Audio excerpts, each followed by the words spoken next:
Well, I did not have to wait for the TWG because they're still going. I didn't want you to wait forever here. So the date, instead of February 25, it will be advanced to February 23. That's on a Sunday.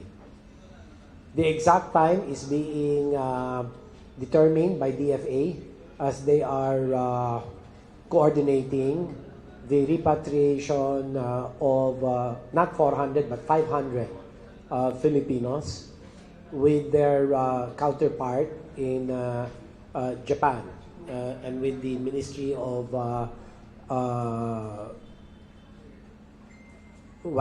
Health, Welfare, and Labor. So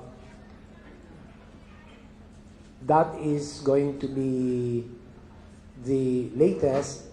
As to the time, we will have to await the exact time that they will be flown out and their arrival in Clark Air Base, Haribon hangar of Clark Air Base. I was told that there will be two planes that will bring in our compatriots, but they're not arriving at the same time. So I think there will be some 2-3 hours difference between the two arrivals. This will now, they will now be accommodated in the New Clark City, Athletes Village. Okay. Paano po yan? Has the IATF talked to the LGU and the community surrounding the NCC? Kasi po, di ba, there was this problem last time that they strictly oppose, they vehemently oppose using the NCC as the quarantine facility for the repatriated OFWs. Two things. The IATF already unanimously decided that the NCC will be the accommodation of choice, which will be temporarily used as the quarantine facility for 14 days. So that is already that's already a fact. Okay? And I spoke to Secretary Ed Año this afternoon, and he already informed me that our letter that we jointly signed was already sent yesterday to the LGU. Second is the President himself, during the meeting with the local chief executives Monday last week, that it will be the national government that in the end will make the decision with regard to the repatriation of our compatriots.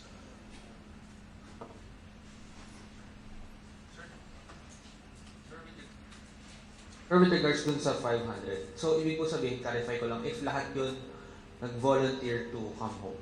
Because it's voluntary po. Yes. I think that is the sense that I got from Yusek Dodo Dulay. So all my information is coming from Yusek Brihido Dulay. Okay. Yes, ma'am.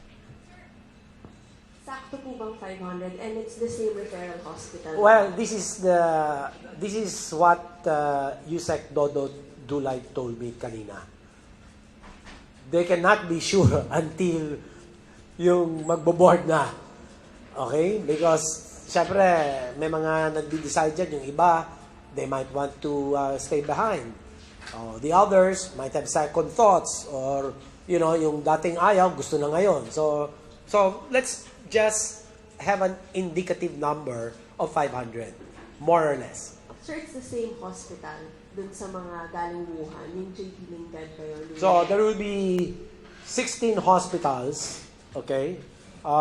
We have the JB Lingad Hospital, that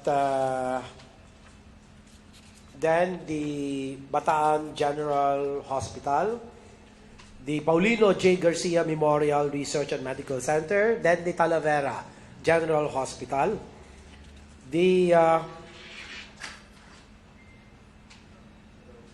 Mariveles General Hospital. Then we have 16 other hospitals. I'll give you the list mamaya. Baguio Gen, East Avenue, Ilocos Training Regional Medical, Region 1 Medical, Region 2, Cagayan Valley, Las Piñas, Tondo Medical Center, Jose Reyes dito sa tabi, Jose Rodriguez Memorial Hospital, Rizal Medical Center, Amang Rodriguez, Southern Isabela General Hospital, Mariano Marcos Memorial Medical Center, Quirino Memorial Medical Center, and Valenzuela Medical Center. Dami. Oh. Kasi, tanda mo yung 500. Okay? So, we have to rotate our health personnel who are to provide a set of services to ensure the health, wellness, the safety of our compatriots. Sir, at the New Clark City, mga ilang health personnels po yung mag-a-attend sa mga repatriates? Ang alam ko, there will be per hospital that is participating, there will be 2 doctors, 4 nurses, 2 nursing attendants, 2 utility workers, with 1 having the competency for electrical and water plumbing. So 10 per team. Sir, will this be enough for the about 500 repatriates? Well, I'm sure that will be the subject of the TWG meeting this afternoon, in terms of the manning, the HR complement for other services. So we will get a more certain figure to address precisely your concern of possibly inadequate manning services. So this will be addressed today.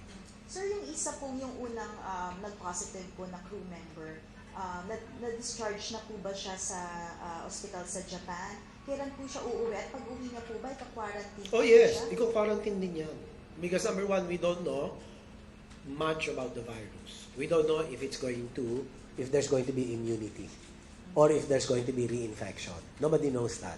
So we better be sure if that person who has been discharged, ostensibly well and already negative, and if he decides to join the others, ibig sabihin lang po nun, sasama din siya sa quarantine, another fresh 2-week quarantine period.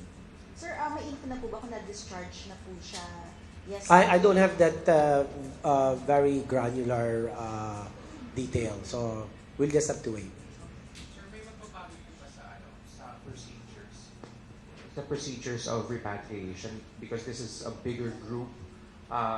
Will there be changes from the way the IATF handled the first and now the second? Oh, it's going to be basically the same, because the Wuhan City repatriation plan had been successfully implemented. So it's going to be basically the same, but with some adjustments, ostensibly because of the bigger number. So there will be more, say, transport services. You will have 2 aircrafts. You will have more transportation to bring the repatriates to the NCC facility, and etc. So there will just be a multiplier effect. If we had about 49 or 50, so time is 10 mo lang, which is 500.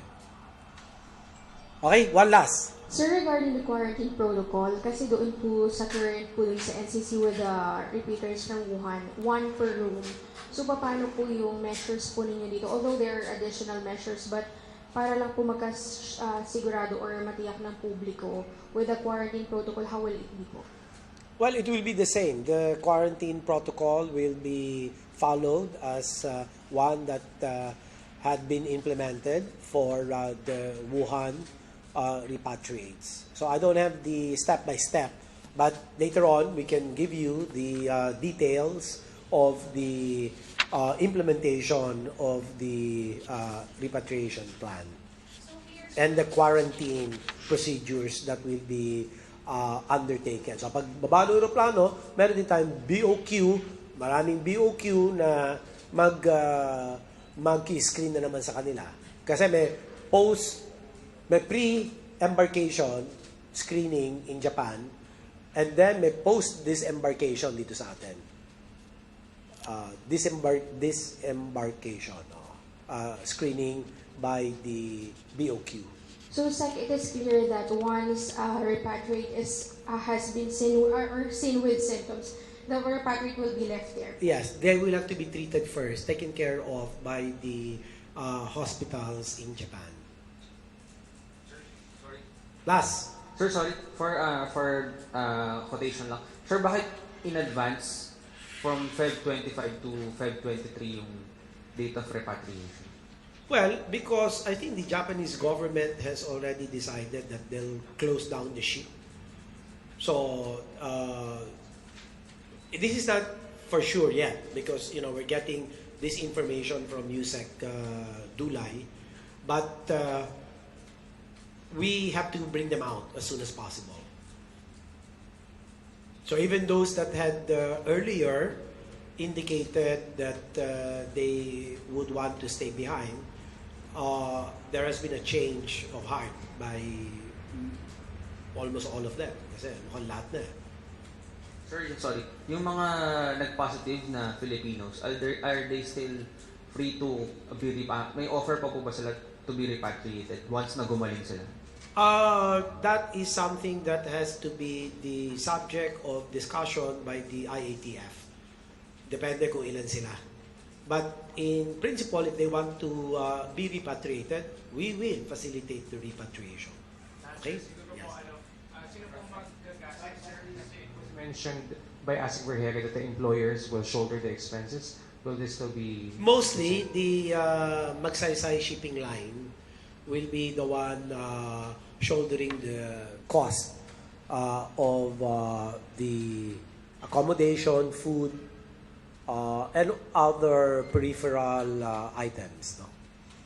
So, rental of the facility, 2 buildings, the food, 3 meals a day. I think even the personal equipment, personal protective equipment, and let me just double check here. Saka sir, kasha po yung 500 doon sa... Yeah, kasya naman. Kasya naman. That's what we had to find out initially with BCDA presidency of Vince Dizon. Sabi niya, kasya naman. Sir, one person, one room po. Yes, that has been the agreement. But of course, kung may family, they will be staying in one room.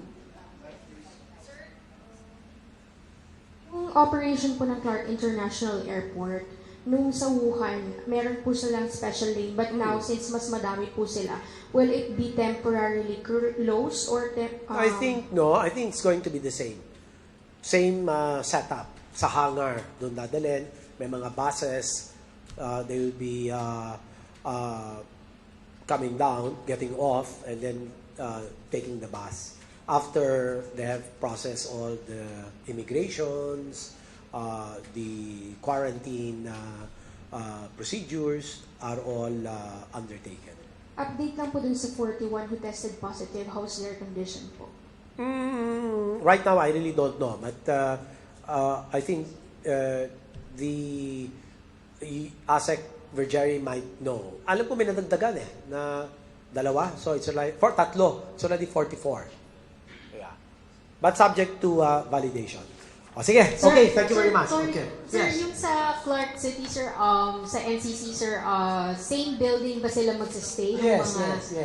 Same It is building? a 1 floor lang, all the floors na.